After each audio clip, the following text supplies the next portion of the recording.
Ang topic po natin ngayong umaga ay The Bright Hope of Christ Return. Sabi po dyan, Section Outline 1. Paul opened his second letter to the Second Thessalonians by praising them for faith in Christ and for their love for others. He encouraged them, saying that the persecution they are enduring will prepare them for the kingdom.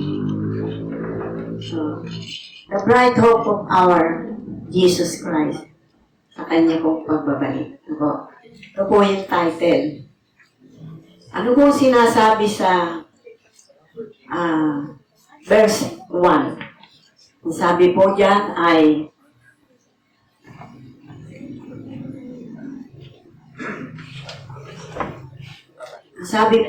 ay Paul's praise of the church at 2 Thessalonians sa chapter 1, verse 1 and 3. So dito, ang unang ginawa ni Pablo ay ang pagbati. Inuri niya at binati si Pablo, si Silvano at si Timoteo sa iglesia ng mga taga-Thessalonica na nasa Diyos na ating Ama at sa Panginoong Jesucristo.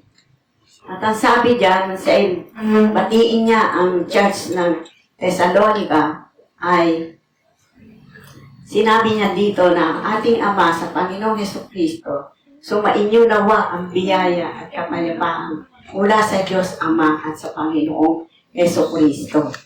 Ito po yun, So, dito po sa ginawa ni Pablo ay nasisiyahan po siya dahil kasi ang 2 Thessalonica ay nakita niya na nandoon yung kapayapaan ng iglesia. At ang mga sulat sa mga taga-Thessalonica, ito ay may tanging kahalagahan sapagkat, pakilagay lang yun, ang mga sulat sa mga taga-Thessalonica ay may tanging kahalagahan sapagkat ipinapahayag dito ang personal na mga katangian ni Pablo bilang misyonero.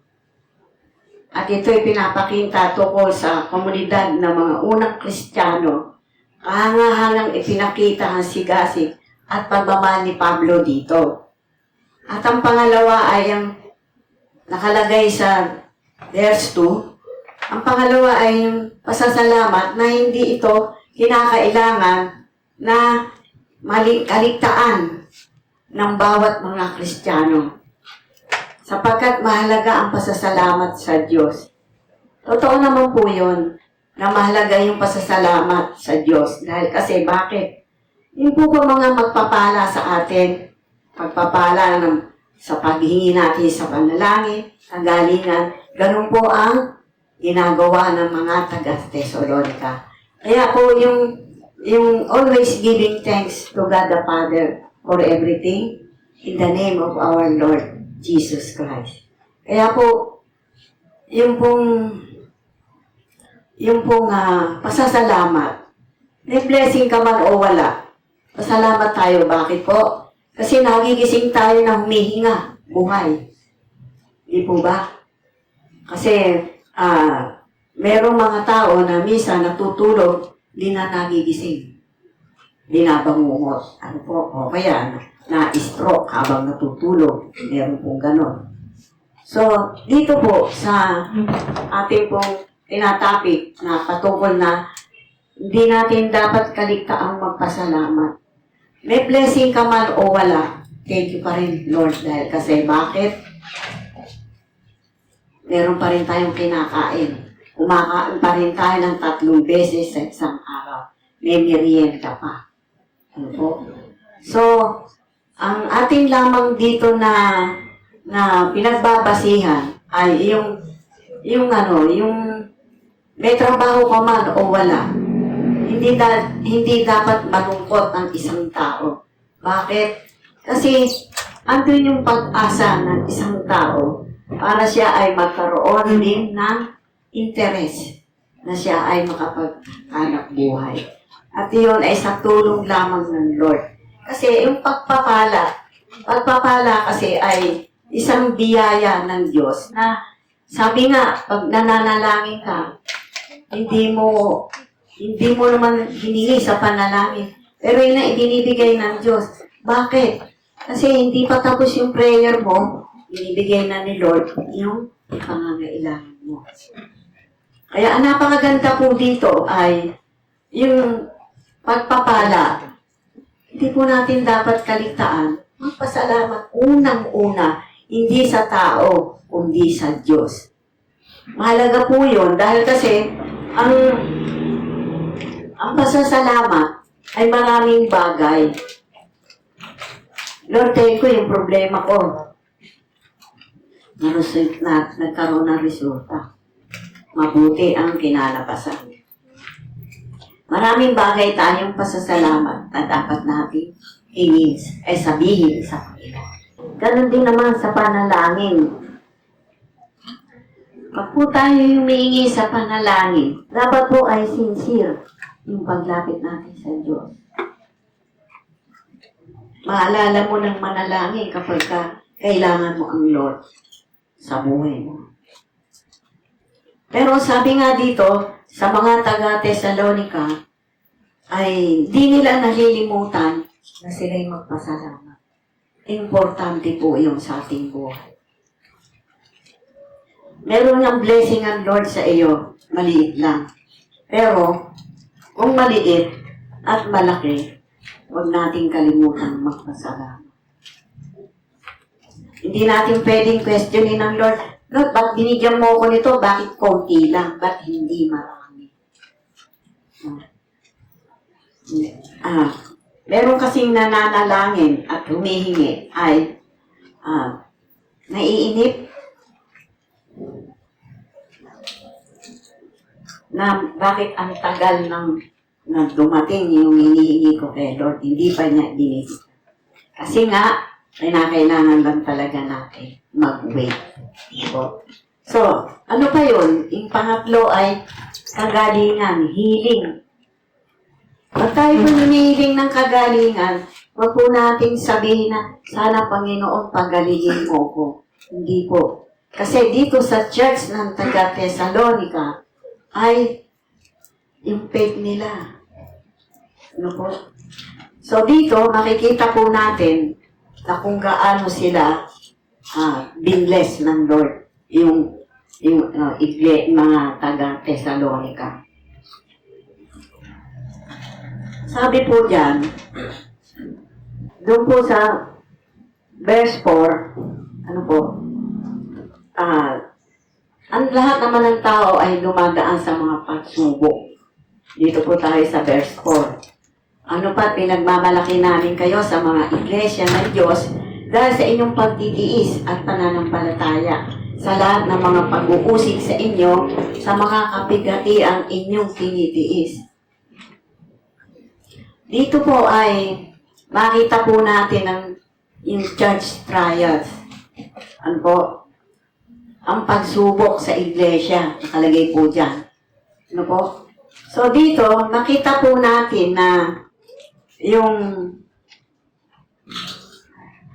pagsubok, yung pag-uusig din sa atin, na ating natatanggap ng dahil sa church.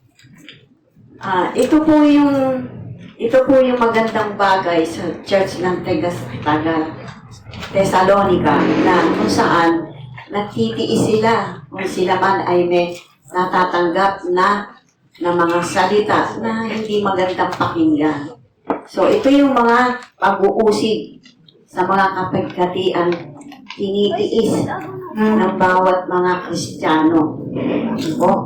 So the steadfastness and faith in the face of persecution provides evidence that the righteous judgment of God will fall not on them, but on the persecutors.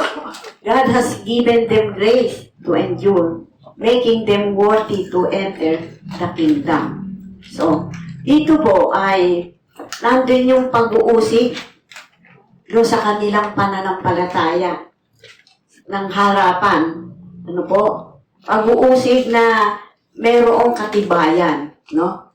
And the righteous judgment of God.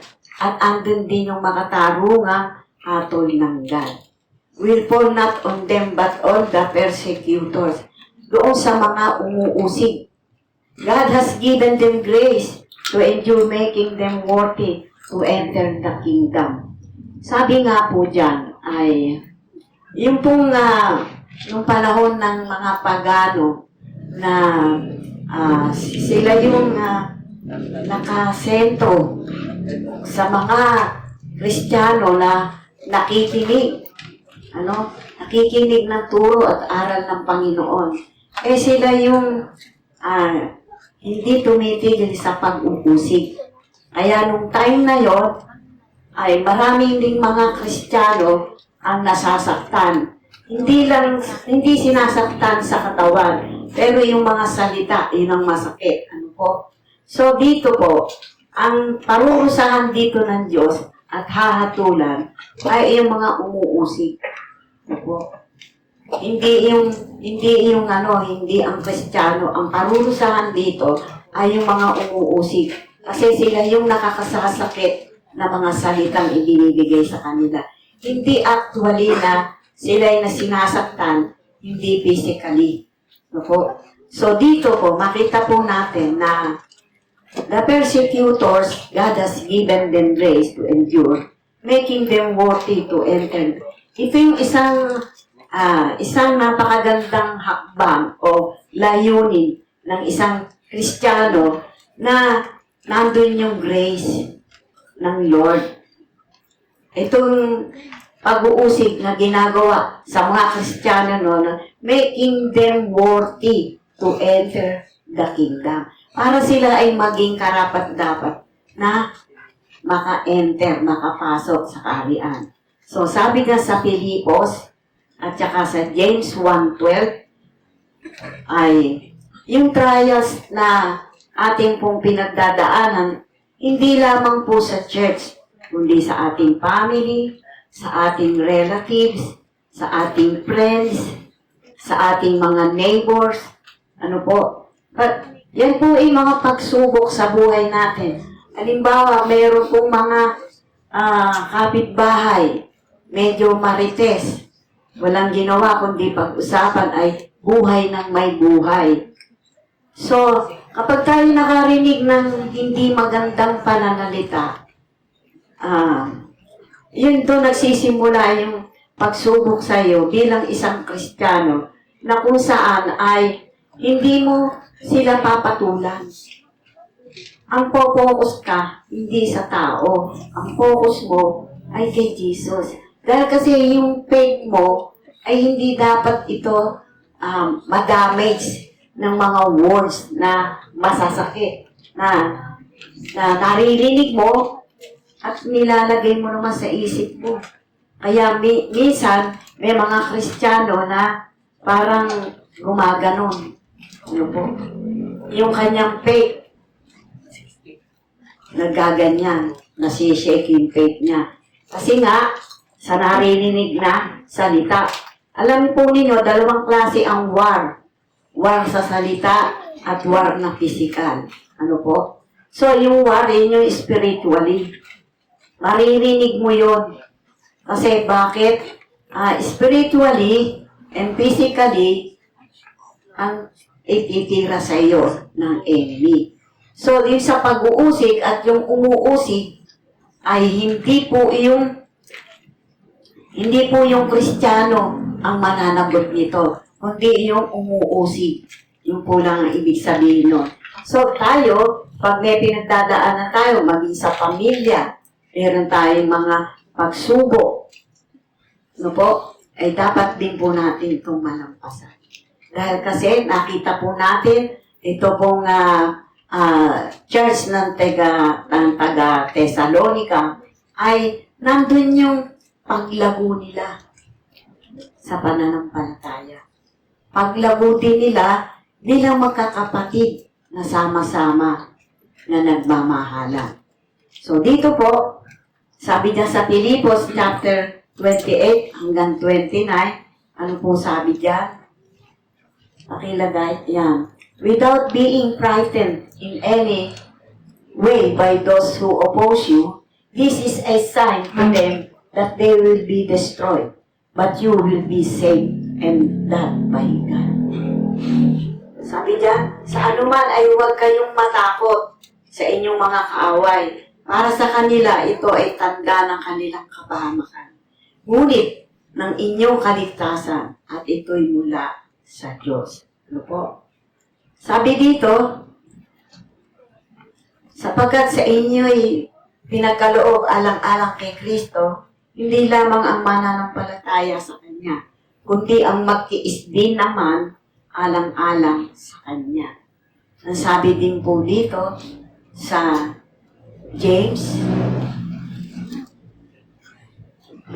chapter 1 verse 12, ano po sabi diyan?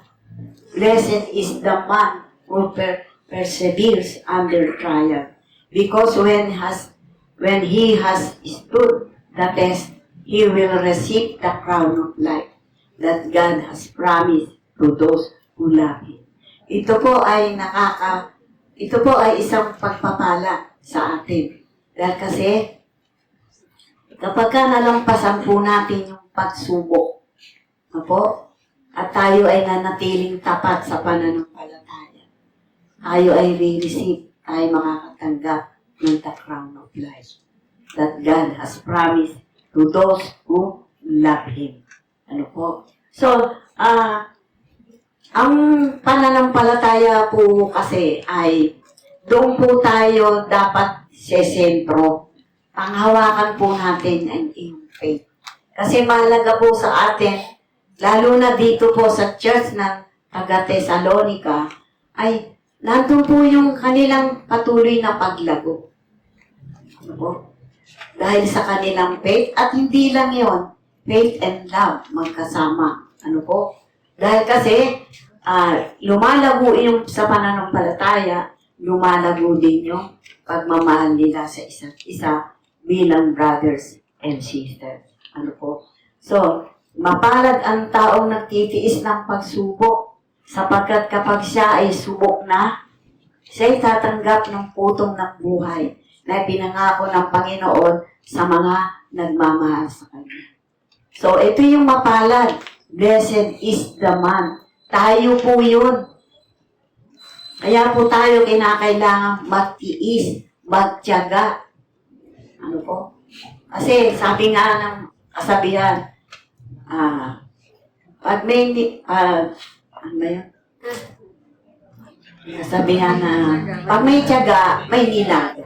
Yun po. Yun yun. Ano po? Nag-isip kayo.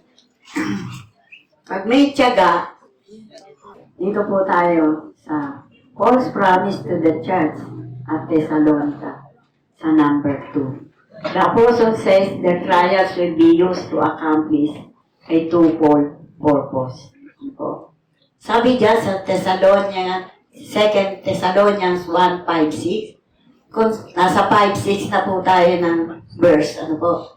Concerning the persecuted, their hardship will be used to prepare for the kingdom of God. Concerning the persecutors, God is already preparing judgment and punishment for those who harm believers. So, yan po yung nasa 5 and 6. Ito po yung sinasabi doon po sa mga nagpe-persecute, yung umuusig. Ano po? Ang sabi dyan sa letter A, what? Ano po? Sa chapter verse 5 and 6. Concerning the persecuted, their hardship will be used. Ano po? So, yun. So, sabi po rin dyan, both purposes will be accomplished at Christ's second coming. At ito ay maka-accomplish at Christ's second coming. Sa 2 Thessalonians 1:5 and 6. Ano po? Ang sabi po dyan, makatarungan ang hatol ng Diyos. Ano po? Patunay na ang matuwid ng hatol ay ang pagtitiis ng mga mananampalataya. Pakilagay po. Sa gitna ng pag-uusig ay patunay na sila'y karapat-dapat sa kaharian ng Diyos. So, yung pag-uusig, sa atin po bang pagiging isang Kristiyano, may umuusig po ba sa atin sa panahon ngayon? Meron din po. Sa ating family, sa ating friends, sa ating relatives. Ako po nasabihan nung araw na bakit ka nagpalit ng relihiyon? Sabi ko, hindi naman ako nagpalit ng relihiyon eh. Nagkaroon lang ako ng relasyon sa tunay na Diyos. Sinasagot ko po yan, pero hindi po yung sagot na parang malamang. Sinasabi ko lang na, nagkaroon ako ng relasyon. Hindi ko lang kasi sila Siyempre, pagka bago ka lang Kristiyano, hindi ka pa maalam na gaano sumagot sa nagtatanong sa iyo. Dinadaan nila ngayon ako sa tawa, yung binibiro ako lagi. Kapag ako'y nakita nila, nako, eto na siya. Ginaganon nila ako. Pero hindi ako nagagalit, hindi ako humikipo. Kasi alam ko naman na mas marami yung mga Katoliko, no, kaysa sa na-born again. Kahit sa customer, sabi, ay, ano ka pala? Mrs. Xavier? Christian ka pala. Sabi ko, opo. Yun. Pero nakikita ko, ngingiti-ngiti sila. Okay lang. Alog-log ko lang. Kung ako ba pinagtatawanan nila, kasi alam nyo po, sila yung nagbibigay kapag ka magki-Christmas ng mga santo, yung mga patungkol sa mga rebulto. So, pagka dinala ko naman po dito sa office, may kumukuha rin yung isa naming empleyado na hindi siya na-born again. So, pag hiningi niya, binibigay ko. So, ganun lang po yung naranasan ko patungkol doon sa pag-uusig. Minsan, kapag kami ay nagba-Bible study, nag-aaral, nakikita ko siya umi-smith, sumisimangot. Okay lang kasi hindi naman natin tayo pwedeng maghusga rin. Pinapalampas lang namin yun.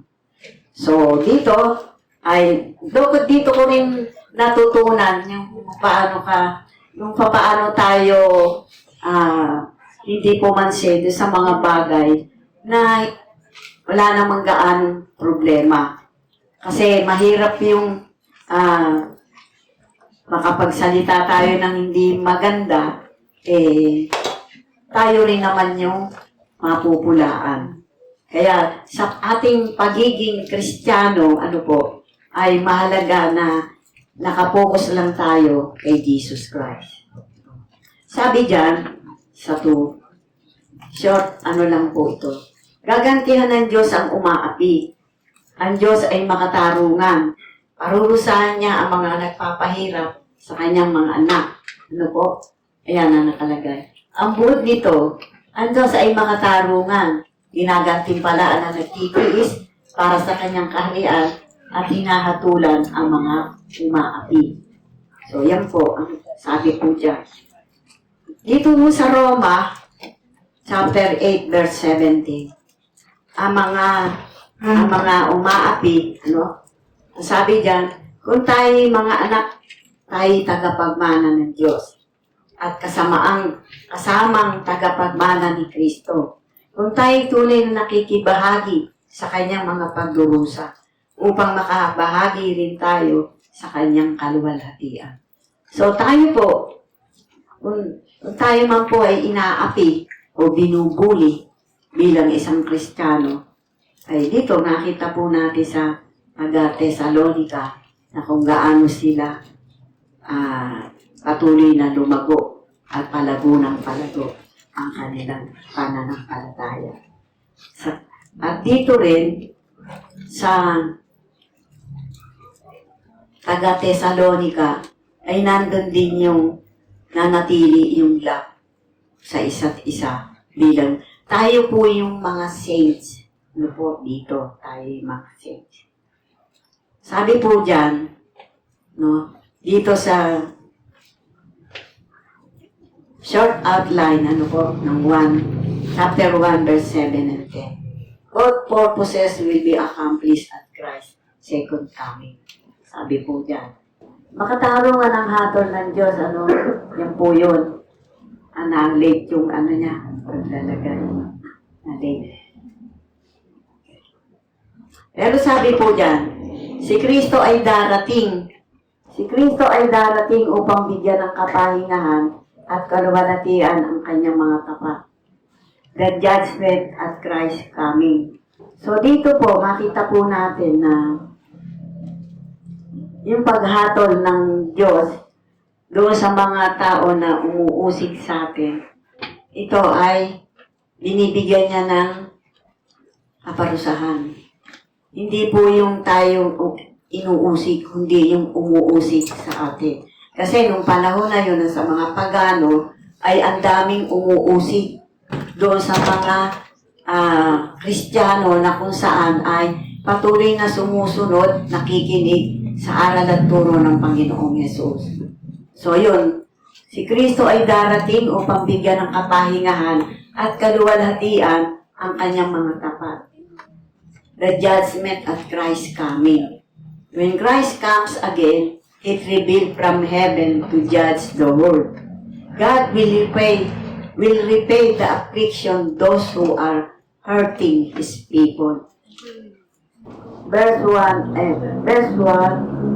Chapter 1, verse 7 hanggang 10. Ito na. Paul's prayer for the church. Sabi po dyan. Yan. Paul's prayer for the church. Chapter 1, verse 11 and 12. Sabi dyan, concerning God's power sa A po. Yan. Sabi po dyan, concerning God's power that it might strengthen them. So, dito, nakita po natin na ang church po,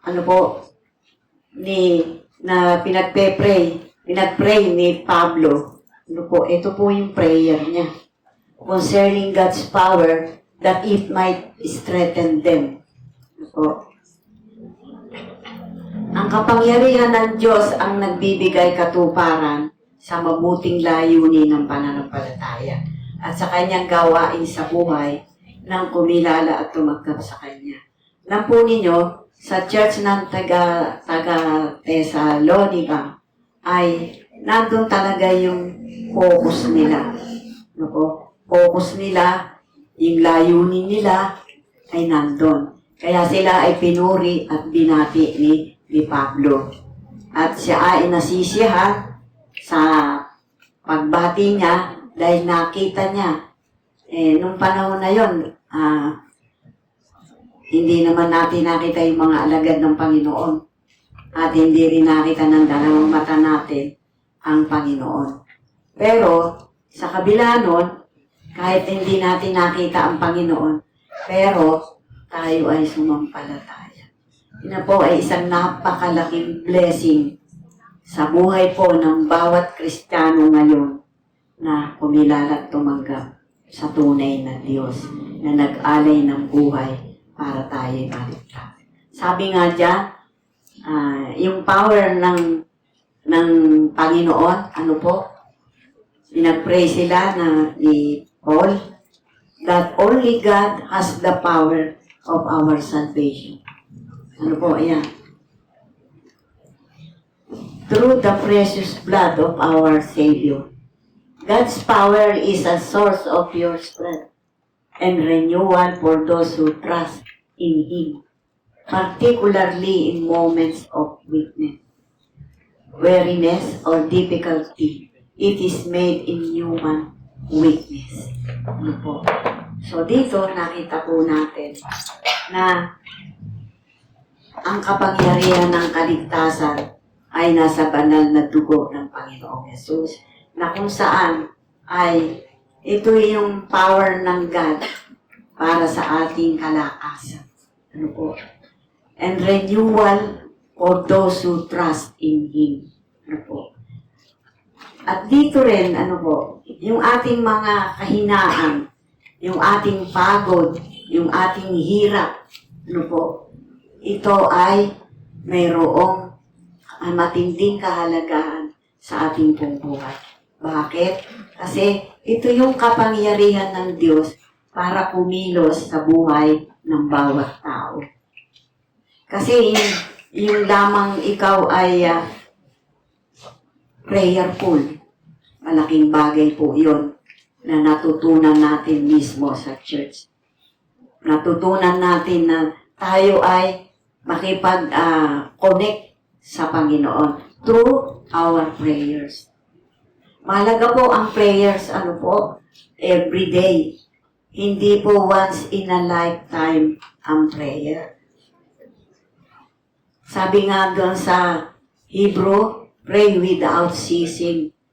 Ano po? Kaya, napakahalaga po ng panalangin.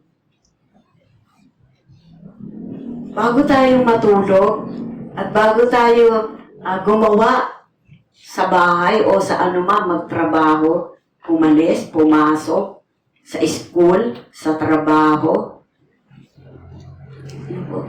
huwag po natin kalimutang manalangin. Importante po yun sa atin. Importante rin yun sa loob ng church. Importante sa bawat families. Ano po?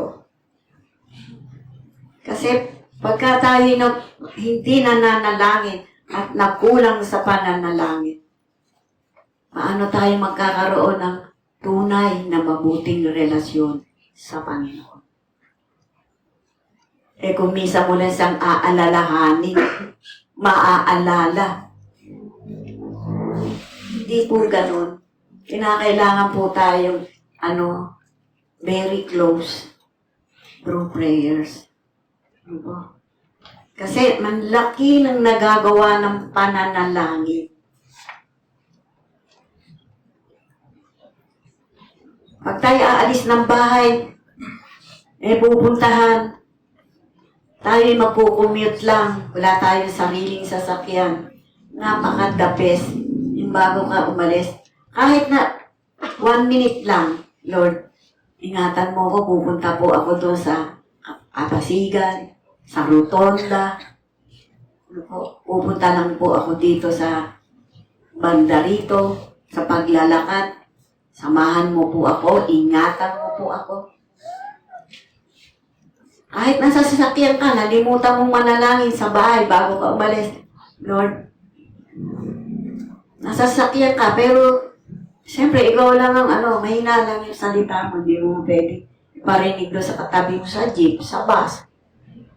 Hindi rin kailangan marinig ng tricycle driver. Sabi mo lang sa sarili mo, Lord, ingatan mo po ako sa pupuntahan ko. Sa pagsakay ko, pagbaba ko sa sasakyan, ingatan mo po ako. Kasi malaking bagay po yun. Minsan, one day, pumunta po ako ng pinagbuhatan dahil hinahanap ko po yung bahay ni Sister Divine. Kasi sabi niya noon, may sakit daw siya. Hindi ko naman natanong yung address. Sasabi, pinagbuhatan, malapit daw doon sa Arco.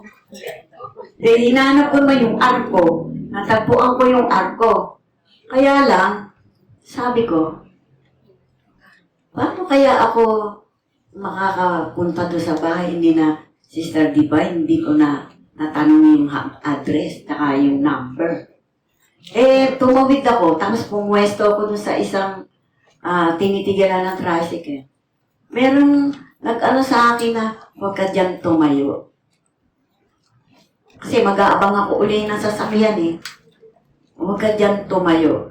Alam po ninyo, kapag po kayo may narinig na gano'n, makikinig po tayo, kikilos po tayo. Alam niyo po, umalis po ako doon sa lugar na yon kasi, parang na-vision ko na delikadong tumayo doon.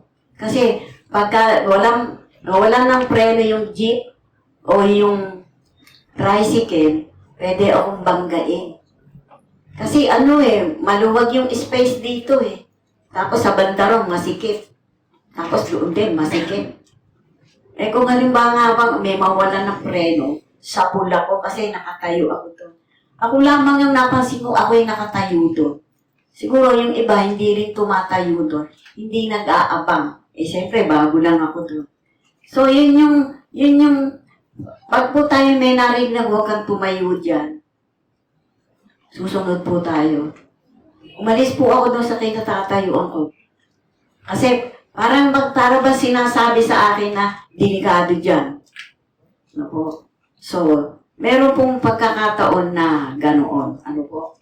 So, susunod lang po tayo. Kaya maganda po, bago umalis, nagpe-pray. So, nung hindi ko makita yung bahay, Sister Diba, umuwi na lang po ako. Ligo, hindi ko na siya nadalaw. Kasi nga, yung pala, ang bahay niya doon sa daycare. Daycare ba yun? Yung pala doon ang bahay. Lampas-lampas ako. Kasi sabi niya sa may puno ng akasya, ang dami palang puno ng akasya doon. Sabi ko, saan kayang akasya dito? Ang dami, may maliit na akasya, may malaking akasya. Hindi ko nga makikita. So, sabi po din dyan, sa Psalms 73 verse 26, pakilagay. Psalms, yan. My flesh and my heart may fail, but God is the strength of my heart and my portion forever. So, sabi nga dyan,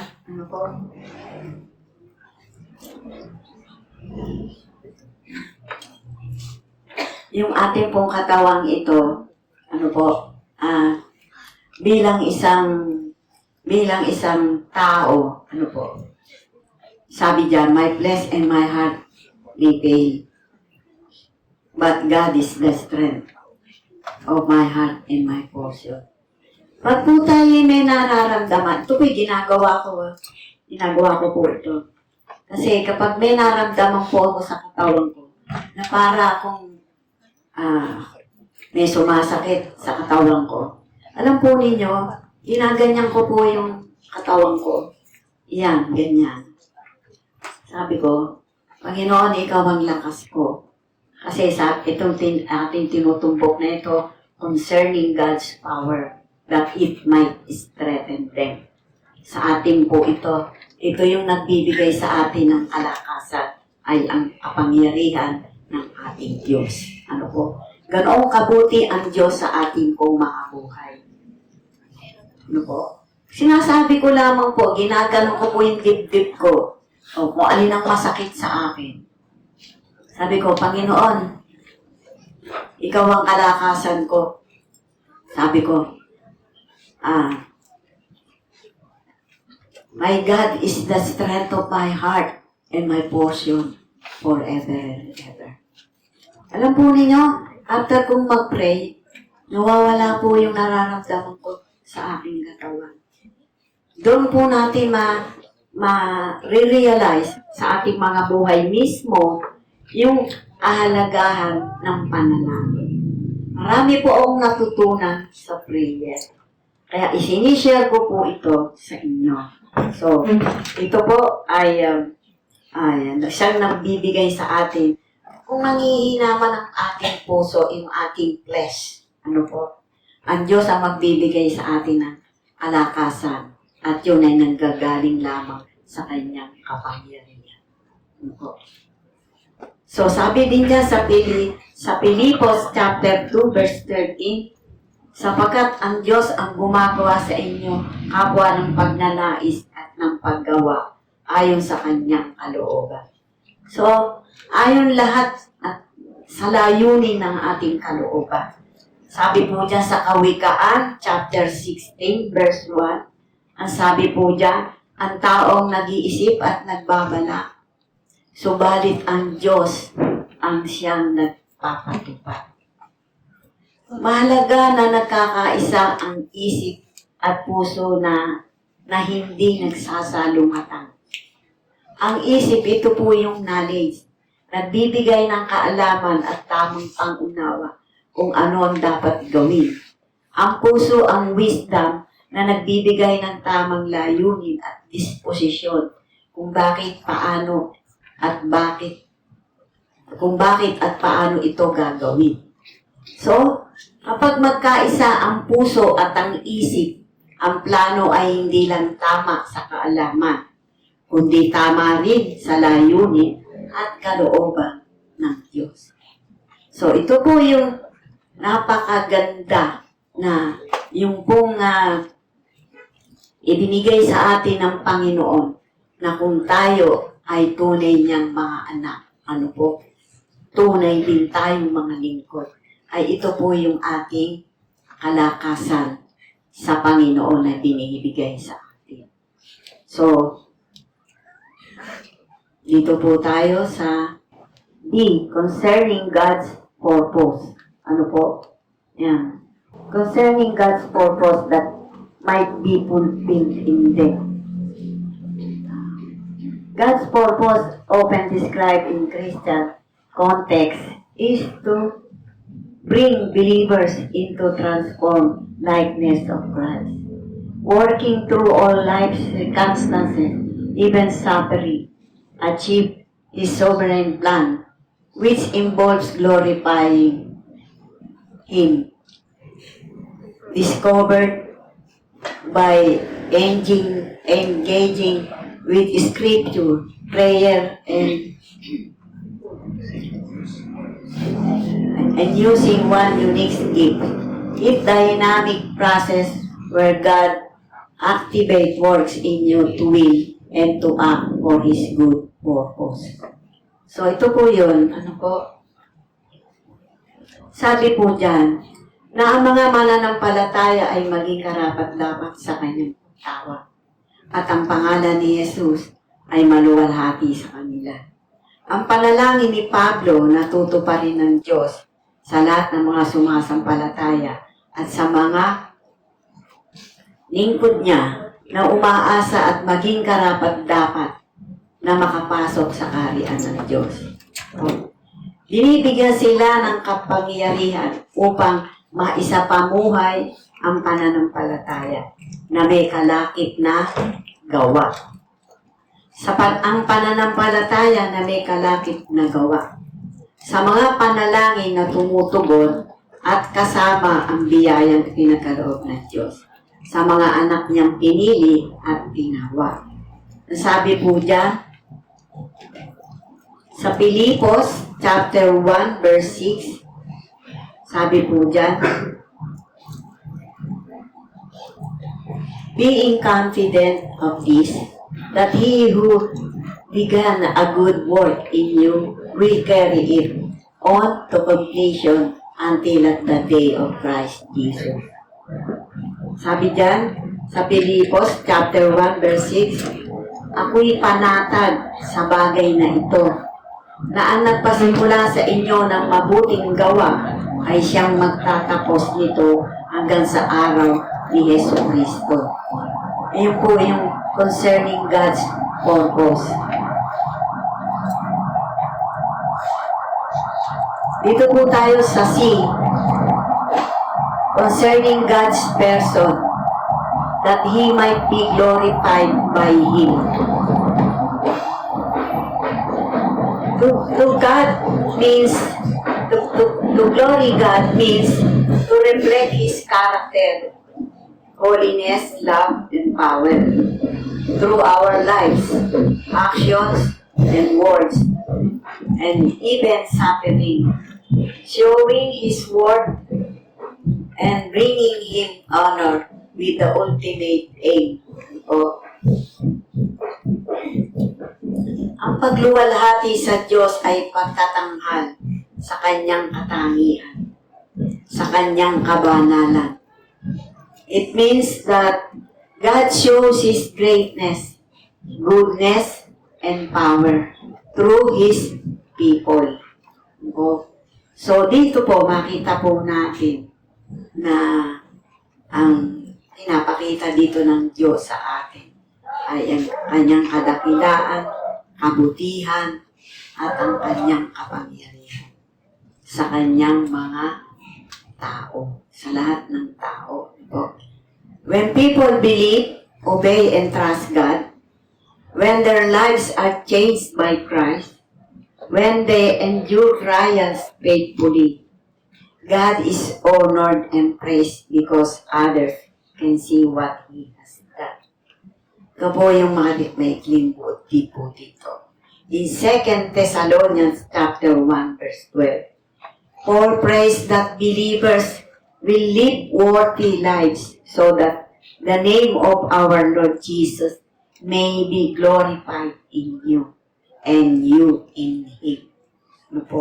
So dito po, nakita po natin kung sino yung binabanggit concerning God's person.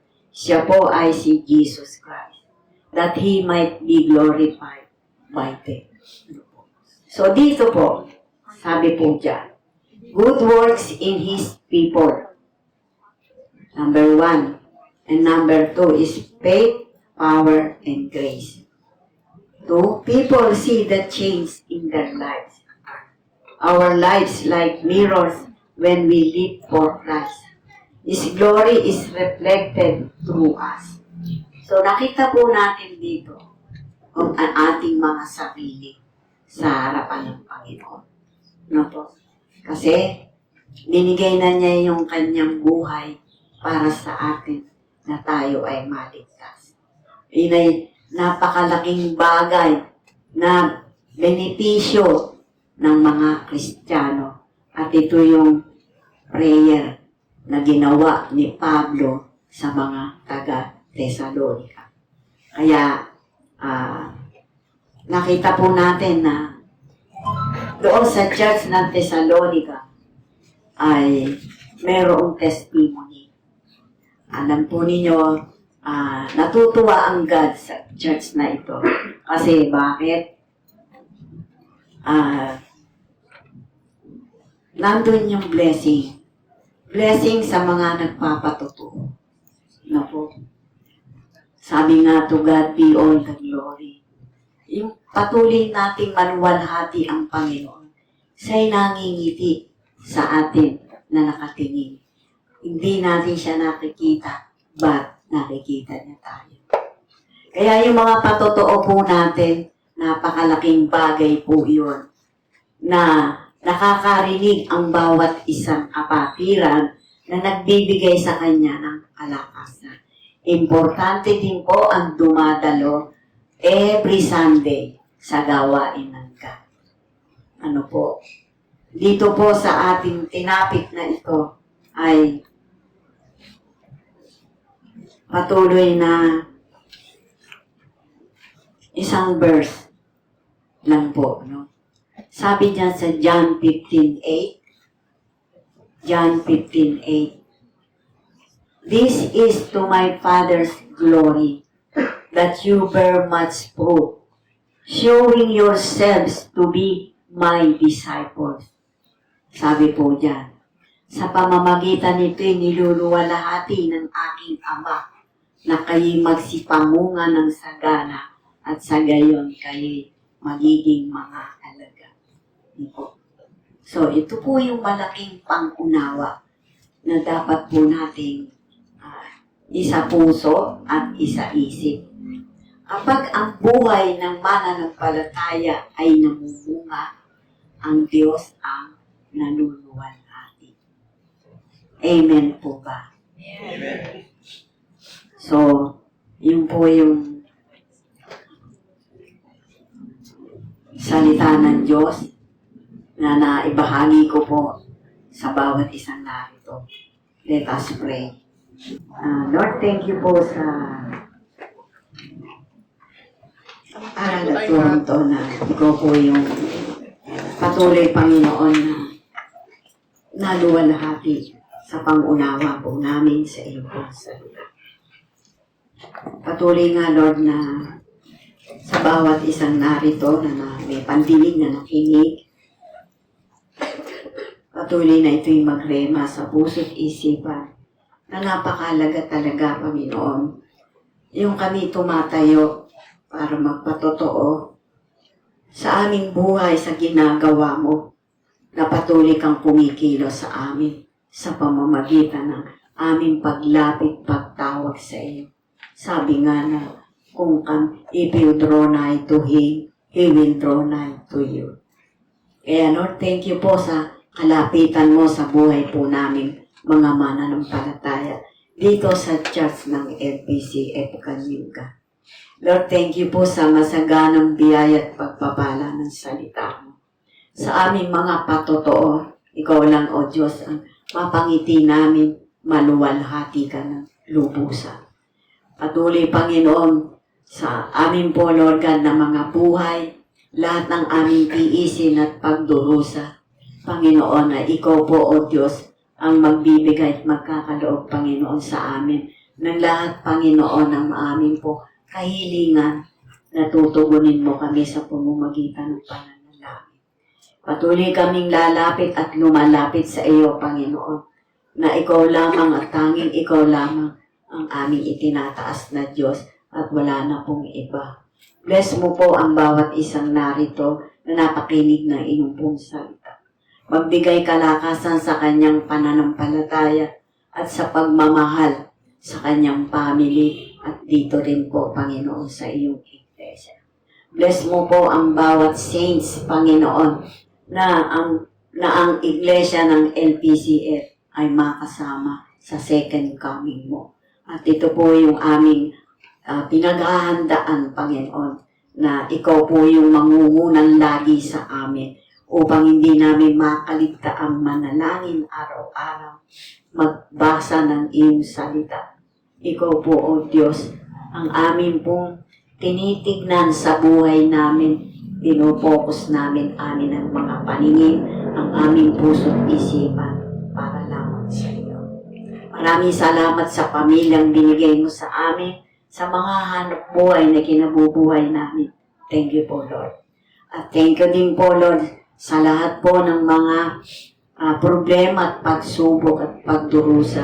Alam namin, Panginoon, na meron pong kaming gantimpala na nilaan mo para sa amin. Na handa kaming magtiis, Panginoon, hanggang sa ikaw, O God, ay muling magbalik. Maraming po salamat. Bless mo po, Panginoon, ang LPCF, Panginoon, ang iyong mo pong patuloy na malayong pagkilos, O Diyos, kung saan po kami malilipat na lugar. Thank you rin po, Lord, sa lugar na ito, sa maraming taon na aming pag-stay. Thank you po din, O Lord God, sa lahat ng mga anak at lingkod mo na nananatili, Panginoon, sa katapatan sa iyo. Maraming din po salamat sa bawat family na patuloy namin, Panginoon, na siyesyaran ng iyong pong salita. Hindi lang sa aming family, kundi sa iba, Panginoon. Patuloy, Lord, bless mo rin po, O God, ang lahat ng may mga karamdaman. Maramdaman po nila, Panginoon, ang malayang pagkilos mo sa mga hospitals at sa mga bahay na merong nakaratay na may sakit. Thank you po, Lord, na ikaw po yung Diyos na patuloy na tumutugon kapag kami lumapit sa iyo, lumalapit ka sa amin. Thank you din po, O Lord God. Bless mo po ang bawat isa na narito. Bless mo po ang bawat pamilya. At patuloy, Lord, bless mo po, Panginoon, ang amin po, Lord God, na mga negosyo, mga trabaho, at patuloy, Panginoon, maranasan po, Panginoon, ng bawat mga anak at lingkod mo, Panginoon, ang malayang pagkilos mo sa amin po, Panginoon. Pagpasok sa trabaho, pagpasok, Panginoon, sa pag-aaral ng bawat isang narito. At thank you din po, Lord, sa masaganang biyaya at pagpapala binibigay mo sa amin sa araw-araw. Patuloy, Panginoon, sabi mo, this is how you will bless your people. Hallelujah. Hallelujah. May the good Lord bless and keep you. May His face shine upon you and be gracious unto you. May He will lift up your hands and give you peace. In Jesus' mighty name, this we pray. Amen.